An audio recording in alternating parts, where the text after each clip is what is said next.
읽은 책 가운데 태아는 알고 있다라고 하는 책이 있습니다. 정신과 의사인 토머스 반이라고 하는 사람이 쓴 책입니다. 그는 이 책을 쓰기 위해서 노력을 많이 했어요. 세계 여러 나라 도시들을 돌아다니면서 그곳에 많은 전문가들, 정신과 의사, 심리학자, 산부인과 의사, 소아과 의사들을 만났습니다.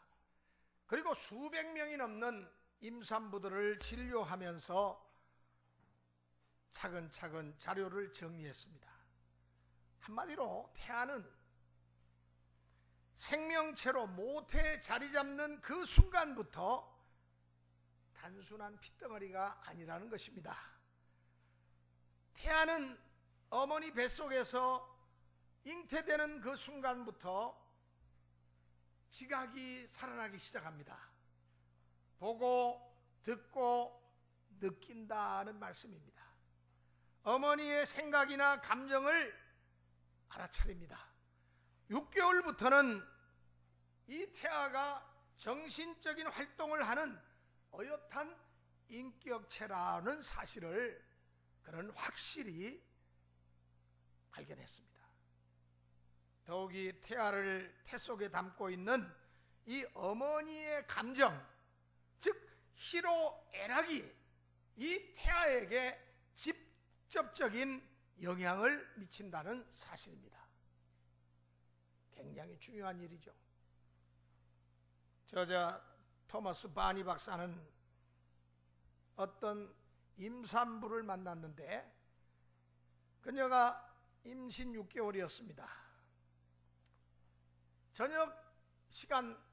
저녁이 되니까 기온이 뚝 떨어지면서 이제 훈훈한 벽난로 가까이에 앉아서 자장가를 부르고 있었습니다. 그래서 그 이유를 이 토머스 박사가 물었더니 그녀가 말하기를 뱃속의 아기가 몹시 장난을 치다가도 내가 자장가를 이렇게 들려주면은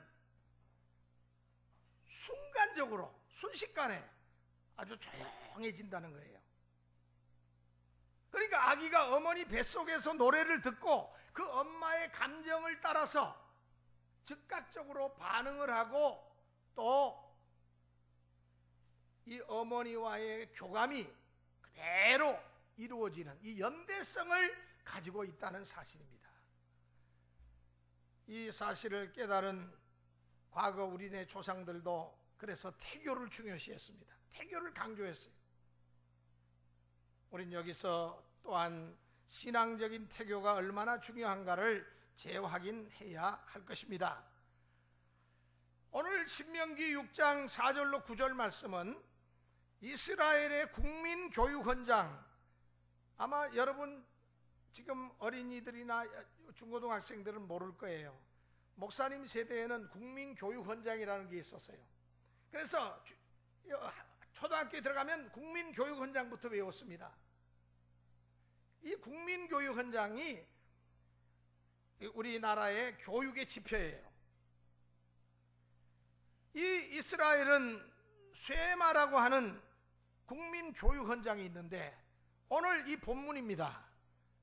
이 쇠마라는 말은 들으라 그런 말이에요. 근데 명사형입니다. 쇠마. 동사할 때는 슈마 이스라엘아 들으라. 자, 여기 이스라엘이 가나안 땅에 들어가 살게 될 때 자녀 교육을 올바르게 하라 하면서 주신 교훈입니다. 7절을 보니까 내 자녀에게 부지런히 가르치며 그랬어요. 그리고 앞에 2절을 보니까 너와 내 아들과 내 자손들이 이렇게 말합니다. 먼저 네가 배우고 지키고 그리고 아들과 손자 대를 이어서 가르치고 그것을 행하게 하라는 것입니다. 여기서 우리가 주목해야 될 것은 너 먼저 배우라는 거예요. 네가 먼저 배워야지 자녀들에게 가르칠 것이 아니냐. 토마스 바니가 쓴 책을 잠깐 앞서 이야기했습니다마는 이 어머니의 감정과 행동이 이 태아와 어머니를 끈끈하게 연결시켜 주고 있다는 거, 이거 굉장히 중요한 이야기입니다. 그러니까 어머니가 매일 성질을 내고 화를 내고 우울증에 빠져 있다거나 한숨만 픽픽 쉬고 술을 마시고 담배를 피운다거나 아니면은 분노와 나쁜 생각으로 하루를 보낸다면은 이 어머니 뱃속에 있는 태아는 그 어머니의 부정적인 영향을 그대로 받게 됩니다. 어머니 뱃속에서부터 우울한 아이로 태어납니다.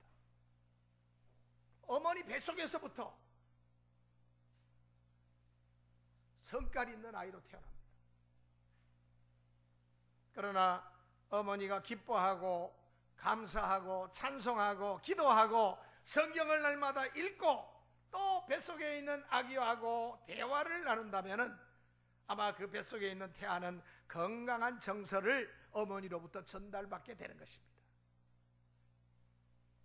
우리 김의신 전도사님, 우리 사모인 우리 신의 사모가 지금 아기를 갖고 지금 이제 여러 달이 됐는데 잘 기억하세요. 어떤 부모냐에 따라서 태아는 물론 태어난 그 이후의 삶이 결정된다는 말입니다. 여기에 신앙교육의 중요성이 있습니다. 부모가 구원받고 주님을 사랑하고 신앙생활을 올바로 하면 자녀들이 그 모습을 보고 배우고 뒤를 따라가게 돼 있어요. 그러니까 부모의 책임이라는 것은 낳는 것만으로 끝나는 것이 아니라 몸소, 피부로, 행동으로, 삶으로 인생은 이런 것이다. 신앙생활은 바로 이렇게 하는 것이다. 교회 생활은 바로 이렇게 하는 것이다 라고 가르치고 보여줘야 한다는 것입니다.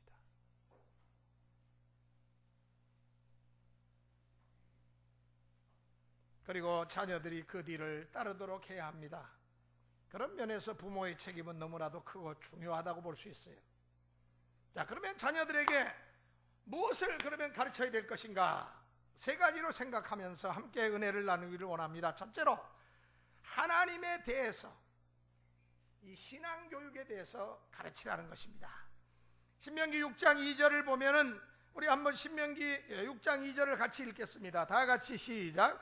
곧 너와 네 아들과 내 자손 손자들이 평생에 네 하나님 여호와를 경외하며 내가 너희에게 명한 그 모든 규례와 명령을 지키게 하기 위한 것이며 또 내 나를 장구하게 하기 위한 것이라. 여기 보면은 너와 내 아들과 내 손자들이 평생에 내 하나님을 경외하며 그랬어요. 또 5절에도 보니까 너는 마음을 다하고 뜻을 다하고 힘을 다하여 내 하나님 여호와를 사랑하라. 여기 6장 7장 내용을 살펴보면은 하나님이 어떤 하나님이신가를 설명하면서 그 하나님을 자녀들에게 너희가 먼저 알고 그 하나님을 가르치라는 거예요. 명령입니다. 그래서 모세도 어머니에게서 하나님을 배웠습니다.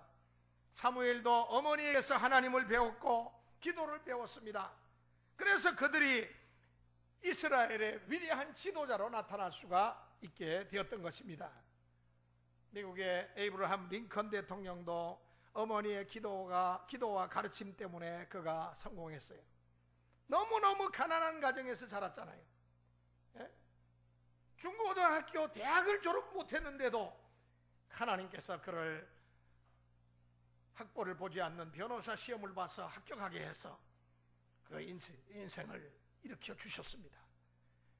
감리교를 시작한 존 웨슬레도 어머니의 가르침과 기도 때문에 성공했습니다. 19세기 세계적인 설교가로 명성을 날렸던 영국의 캠벨 몰간이라고 하는 목사님이 계셨는데 그런 아들만 사형제를 다 목사로 만들었어요. 그러니까 목사 5이 모인 겁니다. 친척 중 한 사람이 우스갯소리 진담반 농담반으로 이렇게 말했어요. 이 방에 있는 5 목사 가운데 누가 설교를 제일 잘합니까? 그렇게 물었어요. 그러자 내 아들들이 서로 쑥덕쑥덕 은원이라도 한 것처럼 한마디로 말합니다. 어머니요, 어머니가 제일 설교를 잘하십니다. 그때 남편인 캠벨 목사도 나도 동감이요 라고 웃으면서 대답했습니다. 아들 넷을 다 목사 되게 했으니까 어머니가 얼마나 기도를 많이 했으면, 얼마나 열심을 다해서 그들을 말씀으로 가르쳤으면, 본을 보였으면 그 자녀들이 신실한 하나님의 종들이 되었겠느냐. 그것을 인정한 겁니다. 그리스의 철학자 소크라테스가 세상을 떠나기 1년 전에 지병으로 이제는 보행이 불편했을 때 이런 말을 남겼다고 합니다. 내가 만일 걸어서 저 아테네의 가장 높은 아레오바고 언덕 가운데에 올라가 설 수 있다면 내가 아테네 시민들에게 이렇게 외치고 싶다. 여러분은 보이는 돌멩이들을 몽땅 돈으로 만들고 싶어하는 사람들입니다. 그런데 문제는 그들을, 그 재물을 물려받을 어린이들을 좀 더 정성 들여서 가르칠 생각은 없습니까? 아이들이 방임된 상태에 있으니까 안타까워서 그런 말을 했을 거예요. 예? 오죽 안타까웠으면 그런 말을 했겠습니까? 스위스의 저명한 정신의학자이면서 정신과 의사인 칼 메닝거 박사에게 한 어머니가 찾아와서 물었습니다. 선생님, 아이의 교육은 몇 살부터 시작하는 게 이상적일까요? 그러자 이 메닝거 박사가 이렇게 되물었습니다. 예, 당신의 아이는 몇 살이죠? 예, 3살 반입니다. 그때 메닝거 박사가 대답합니다. 이미 3년 반이나 늦었네요. 여러분, 신앙교육, 하나님을 가르치는 교육은 그보다 더 중요합니다. 세상 교육도 뱃속에서부터 시작해야 된다면 신앙교육도 마찬가지, 더 중요해요. 우리 한국에는 대학 입학이 부영들의 최대 관심사 중에 하나입니다. 그러나 대학은 1차에 실패했다고 해도 2차, 3차 도전의 기회가 있잖아요. 그러나 인생과 신앙의 실패는 돌이킬래야 돌이키기가 어렵습니다. 제가 몇 달 전에 국민일보에 연재되었던 신앙 상담 내용을 하나 제가 가지고 나왔는데 소개하겠습니다. 거기 보니까 교회 중등부에서 학생회장을 하고 찬양대 성경 공부 그룹 팀장도 맡아서 열심히 활동하던 학생이 있었습니다. 고등학교 1학년 학생이 아주 교회 생활에 아주 열심인 그런 학생이었어요. 부모는 교회 중직자입니다. 뭐 직분은 밝히지 않겠어요. 그런데 이 학생이 고등학교에 진학하니까 그 부모님이 야, 너 대학 입학이 우선이다. 그러니까 고등학교 갔으니까 이제는 대학에 들어가서 교회 생활 열심히 하고 고등학교 3년 동안은 나 죽었어 하면서 열심히 학원 가고 교회는 당분간 쉬고 열심히 공부해라. 대학에 들어간 뒤에는 내가 마음껏 네가 뭐 하고자 하는 거 다 하도록 할 테니까. 그러니까 아들이 어머니, 전 교회 나가도 대학에 들어갈 수 있어요. 걱정하지 마세요, 어머니. 그러나 어머니가 정색을 하면서 야, 너 대학은 말이야, 너 교회는 말이야, 나중에 대학 들어가고 난 다음에도 나가도 돼. 대학 떨어지면은 이 교인들 앞에서 엄마 아빠 얼굴이 뭐가 되니? 얼굴을 들고 다닐 수가 없어. 그러니까 잔소리 말고 나는 무조건 학원 내가 끊어줄 테니까 학원 열심히 다니고, 그리고 선생님 만나서 공부도 계속 열심히 하고 특별과외 뭐 학원 수업 이러면서 아들을 막 몰아치는 거예요. 교회 출석을 부모가 막은 거예요.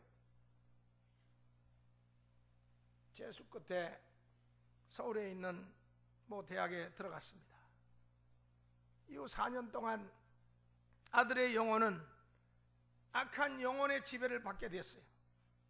술과 담배에 빠지고 대학 내 이상한 동아리 서클에 가입하면서 이 아이가 완전히 삐뚤어지게 나가기 시작했습니다. 뒤늦게 이 사실을 알고 깜짝 놀란 어머니가 아이를 붙들고 너 왜 이러냐? 교회 나가자.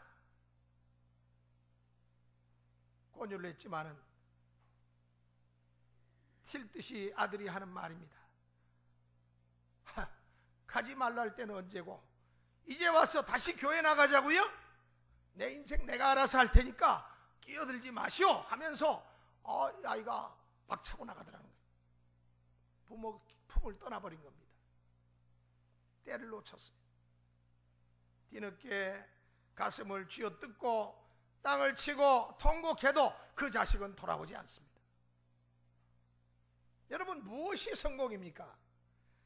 명문대학에 들어가고 사업에 성공해서 거부가 되고 인류 기업에 취업하고 승진하고 이렇게 잘 나가는 것, 이것이 과연 성공입니까? 물론 맞습니다. 그것도 성공이에요. 그 성공을 우리가 마다할 필요는 없어요. 그러나 하나님 없는 성공이나 하나님 없는 출세는 물거품에 불과하다는 사실. 자녀들에게 하나님을 가르쳐야 합니다. 그 기회를 절대로 놓쳐서는 안 됩니다. 신앙에 성공하면은 모든 일에 성공하지만은 신앙에 무너지면은 인생도 사업도 가정도 자녀도 다 무너지게 돼 있어요. 한번 따라합시다. 내 자녀를 주의 교양과 훈계로 양육하라. 내 자녀를 주의 교양과 훈계로 양육하라. 두 번째입니다. 두 번째는 지난 역사를 잊지 말고 믿음의 역사인 성경을 가르치라는 말씀입니다. 신명기 6장 20절 21절 우리 한번 읽겠습니다. 신명기 6장 20절 21절 후일에 시작. 후일에 내 아들이 내게 묻기를 우리 하나님 여호와께서 명령하신 증거와 규례와 법도가 무슨 뜻이냐 하거든 너는 내 아들에게 이르기를 우리가 옛적에 애굽에서 바로의 종이 되었더니 여호와께서 권능의 손으로 우리를 애굽에서 인도하여 내셨나니 23절 우리 조상들에게 맹세하신 땅을 우리에게 주어 들어가게 하시려고 우리를 거기서 인도하여 내시고. 자, 여기 신명기 이 기자가 강조하고 예언자들이 강조하고 있는 것은 뭡니까? 지난 역사를 잊지 말라는 거예요. 그 믿음의 역사를 자녀들에게 가르치라는 거예요. 그 지난 역사 속에서 좋은 일만 있었어요. 불순종하고 악을 행하고 패역한 짓을 했던 거 다 있어요. 그러나 있는 그대로 가르치라는 거예요. 많은 나라들이 역사를 왜곡합니다. 자기 나라의 좋은 것만 아주 미화합니다. 아주 자기 합리화를 해가지고 부정적인 과거의 행태나 악한 행위를 그것을 아주 교묘하게 그것을 바꿔서 역사를 미화하는 그런 나라들이 참 많아요. 이건 정말로 그 후손들에게 잘못된 것을 가르치고 있는 것입니다. 이스라엘이 430년 애굽에서 억압받고 서름받고 종살이하던 그들이 홍해를 건넌 일들, 추격하던 바로와 그의 마병대와 그의 전차부대가 따라오다가 홍해에 수장된 일들, 황량한 광야를 40년 거치면서 저들이 굶어 죽지 않고 하나님께서 하늘에서 만나와 메추라기와 또한 반석에서 샘물을 솟아 그들을 먹이시고 그들을 입히시고 살리신 일들, 굶어 죽지 않고 목말라 죽지 않던 지난 역사를 기억하고 가르치라는 거예요. 지금도 이스라엘은요, 학생들, 어떤 학생이나 또 사관학교 학생들은요, 특별히 꼭 어디를 가는 데가 있어요. 마사다라고 하는 최후의 항전지, 로마군과 싸워서 마지막 최후의 한 명까지 그 마사다에서 결사항정을 벌였던 그 마사다 요새로 올라가서 거기 가서 저들이 예배드리고 선조들의 그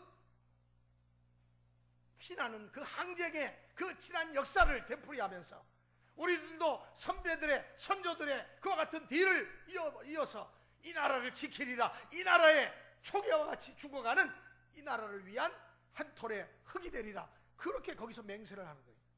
저도 그 마사다 그 요새 위에 올라가서 봤는데요, 전부 다 망망한 사막이에요. 그 마지막 이스라엘의 그 군인들이 마사다 위에 요새에 올라가서 로마 군대가 말로 다 할 수 없는 엄청난 무기를 가지고 이만한 돌들을 쏘아가지고 그쪽으로 막 던집니다. 그러니까 그 엄청난 그 돌대포에 뭐 거기 있던 집들이 다 무너지고 돌대포에 맞아서 죽고, 또 나중에는 토성을 그 높이만큼 쌓아가지고 거기서 올라와가지고 모조리 다 살상을 하는데,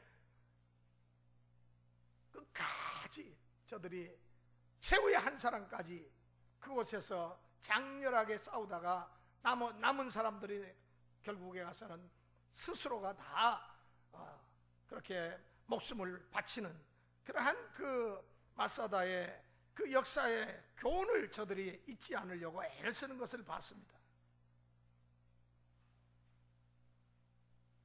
지금도 이스라엘 학교들은요, 역사 과목이 필수 과목이에요. 과거에 우리나라는 대통령 10년 동안, 진보적인 대통령 10년 동안의 역사를 필수 과목으로 가르치지 않았어요. 요 근래 와가지고 다시 필수 과목이 됐는지 모르겠습니다만은 뭐 됐다는 말이 들려요. 여러분, 역사를 잘못 가르치는 나라는 똑같은 일을 또 당하게 됩니다. 오늘 이스라엘이 중동 아랍 국가들의 그 우글거리는 한복판에서 생존할 수 있는 것도, 아랍 국가들의 공격에 맞서는 힘도 어디서 온 겁니까? 따져보면은 역사의식이 투철하기 때문에. 역사의식이 투철하니까 그 조그만 나라가 뱅글뱅글 다 그 무슬림권 아랍 국가들에게 포위되어 있지만은 거기서 떡 버티고 살고 있다는 거예요. 중동전, 1차 중동전이 벌어졌을 때입니다.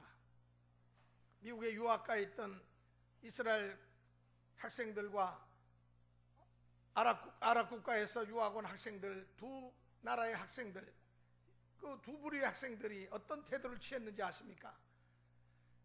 중동에서 이스라엘과 옆에 있는 아랍 국가 연합군과 전쟁이 일어났다 그러니까 이스라엘 학생들은 보따리를 싸가지고 얼른 비행기를 타고 자기네 나라로 들어와서 전쟁에 임합니다. 그런데 그 무슬림권의 아랍 국가의 학생들은 코웃음 치면서 우리가 가지 않아도 싸울 사람 많다면서 한 사람도 자기 나라로 돌아가는 사람이 없었다는 거예요. 역사의식이 이렇게 큰 차이가 납니다. 생각해 보세요. 요르단, 이란, 이라크, 시리아, 사우디, 레바논, 이집트, 이런 나라들이 두 겹, 세 겹으로 울타리를 치고 이스라엘을 위협하고 있습니다. 그뿐입니까? 작은 이 이스라엘 조그만 영토 안에 두 나라가 있어요. 팔레스타인이라고 하는 독립국가가 이스라엘과 서로 공존하고 있잖아요. 이제는 뭐 담을 쌓았습니다만은. 그러니까 그 작은 나라에서 이 두 나라가 공존하는 가운데 이 이스라엘이 생존을 위한 생존 전략이 뭡니까? 그 국가를 지키는, 안보를 지키고 저들이 살아나는 유일한 길은 역사의식. 이에는 이, 눈에는 눈을 반복하면서 생존하는 저들의 그 뒤편에는 나라가 망하면 기업도 정당도 대학도 다 망한다고 하는 이 역사의식, 국가의식, 안보의식이 있었다는 것입니다. 지금 이스라엘의 총리가 된 베냐민 네타냐후 총리는 지난 9대에 이어서 13대, 지금 17대 계속해서 이스라엘을 이끌고 가는 아주 강성, 아주 보수, 아주 강경파 대통령입니다. 총리입니다. 특공대 출신입니다. 특공대 지휘관 출신입니다. 그러니까 확실한 역사의식, 투철한 안보의식, 이 국가 간에 의해서 그 나라를 이끌어가고 있어요. 거기에 비해서 우리는 역사를 제대로 안 가르칩니다. 과거 10년 동안 역사를 우리 학생들한테 가르쳐도 잘못 가르쳤어요. 진보적인 교사들이 역사를 왜곡해서 가르쳤어요.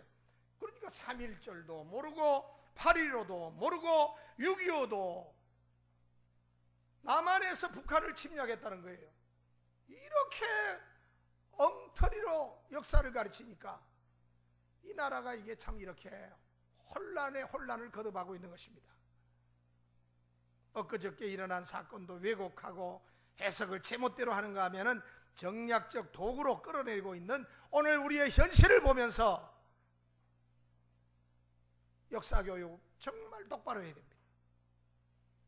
내 자녀들이 묻기를 어머니, 아버지, 어머니 어떻게 된 일입니까? 이렇게 묻거든 하나님이 우리를 애굽에서 살려내셨고 우리를 구원하셨단다 이렇게 가르치라는 것이 오늘 본문의 교훈이에요. 이것은 역사의 주관자가 애굽왕 바로도 아니고 모세도 아니고 하나님이 이스라엘의 역사의 주관자이시고 하나님이 역사를 이끌어가시는, 역사의 수레바퀴를 이끌어가시는 역사의 주인공이시다는 말이에요. 여러분, 역사를 영어로 뭐라고 하죠? 우리 학생들 영어로 역사를 뭐라고 그래요? 히스토리.